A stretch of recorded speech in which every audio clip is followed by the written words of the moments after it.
আমি কি মাল এটা আমি 7 দিন পর দেখাবো। দেশের মানুষ, দেশের বিপ্লবী ছাত্র জনতা আমার সাথে আছে। আমি 7 দিনের মাথায় রাজপথে দাঁড়াবো, বিপ্লবী ছাত্র জনতাকে নিয়ে দরকার হয় আমি বিপ্লবী সরকারের ডাক দিব। এই সরকারের উপর 60% মানুষ আস্থা হারাই ফেলছে। কি উচিত ছিল? আমরা যারা ফ্রন্টে আন্দোলন করেছি তাদের প্রোটেকশন দেওয়া দরকার ছিল এই সরকারের।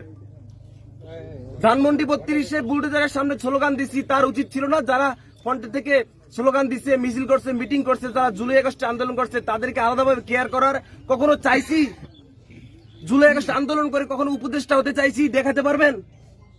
কিছু চাইছি, টাকা চাইছি, পয়সা চাইছি, দেশের মানুষের নিরাপত্তা চাইছি, নিজের নিরাপত্তা চাইছি। সেখানে এখন আমার বাড়ি নাই। লাউড অ্যান্ড ক্লিয়ার ভাইয়া, 7 দিনের মাথায় আমি আমার পোড়াবাড়ির রাস্তায় দাঁড়াবো। লাস্ট অ্যান্ড ফাইনাল কথা, আমি 7 দিনের ভিতরে সুষ্ঠু তদন্ত করে, এটা হাসিনা তো লাগাই নাই, এখানের মানুষ লাগাইছে, আওয়ামী লীগ লাগাইছে, ছাত্রলীগ লাগাইছে। আইন শৃঙ্খলা বাহিনীর প্রতি আমি শ্রদ্ধাশীল। সম্ভব, মানুষের পক্ষে আইন শৃঙ্খলা বাহিনীর পক্ষে অসম্ভব কিছু না। দেশের মানুষ আগুন লাগাইছে।